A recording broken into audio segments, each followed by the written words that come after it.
দরজা খুলছে না বিজেপির, গেরুয়ার তৃণমূল করণ হবে না, সাব ঘোষণা করেছেন শ্রমিক ভট্টাচার্য। বিজেপির তৃণমূলীকরণ হবে না। কোনো ঋতব্রত, কোনো সত্যব্রত, কোনো পরমব্রত, কোনো চিত্রব্রত যারা আছেন না, এদের জায়গা এখন বিজেপিতে নেই। দরজা বন্ধ। বিজেপি নিজের শক্তিতে নিজের কর্মীদের নিয়ে 206 পৌঁছেছে, কদিন পরে ওটা 207 হবে। আমাদের আর কোনো ইম্পোর্ট করার প্রয়োজন নেই। তৃণমূল নেতারা স্বাগত কংগ্রেসে। প্রদেশ কংগ্রেসের সভাপতির ইঙ্গিতপূর্ণ মন্তব্য।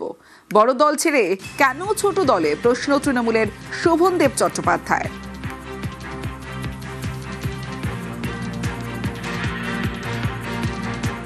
দরজা জানলা খুলে দিয়েছি, একটাই আমাদের কাছে ডেফিনেশন, সেটা হচ্ছে আদর্শগত নীতিগত প্রশ্নে, বিচারধারার প্রশ্নে আরএসএস বিজেপির বিরুদ্ধে যে লড়তে পারবেন, রাহুল গান্ধীর পথকে যে গ্রহণ করতে পারবেন, সংবিধান রক্ষার স্বার্থে যারা সত্যিকারের লড়তে চান তাদের স্বাগত, তাদের জন্য দরজা খোলা। যাদের গায়ে দুর্নীতির কালি লাগানো আছে তারা এই লড়াই লড়তে পারবেন না, তাদের ওয়াশিং মেশিন খুলতে হবে, যেটার ভেতর ঢুকে একেবারে আগমার্কা সর্ষের তেল হয়ে যারা আজকাল খুব ঝাঁজ দেখাচ্ছেন। যাদের দুর্নীতি আছে তারা কংগ্রেসের কাছে আসবেন কেন? কংগ্রেসের কাছে তো সেই ওয়াশিং মেশিন নেই।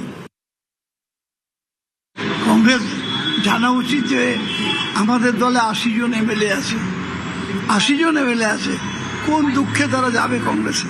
আমি কোনো কারণ বুঝতে পারছি না। এটা বলেছেন ভালো কথা, ওনাদের দল বলেছেন, আমার কিছু বলার নেই, কিন্তু একটা বড় দল ছেলে যেখানে 2টো মেম্বার সেখানে লোকে যাবে কেন?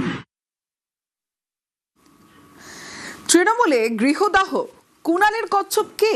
কুণাল ঘোষের ইঙ্গিতপূর্ণ পোস্ট। এক্স পোস্টে কুণাল ঘোষ কি লিখেছেন? আজ 23শে মে বিশ্ব কচ্ছপ দিবস।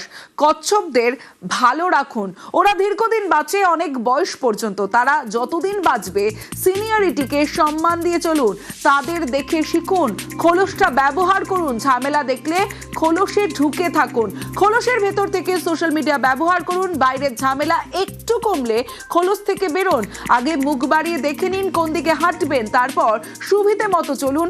বাঘ সিংহদের বয়স কম, ওরা অতটা জানে না, যা শেখার কচ্ছপদের মতো সিনিয়র অভিজ্ঞদের থেকে শিখুন। দিকে দিকে কচ্ছপ দিবস পালন করুন, কচ্ছপদের সংরক্ষিত রাখুন। এক্সপোস্ট করেছেন কুণাল ঘোষ।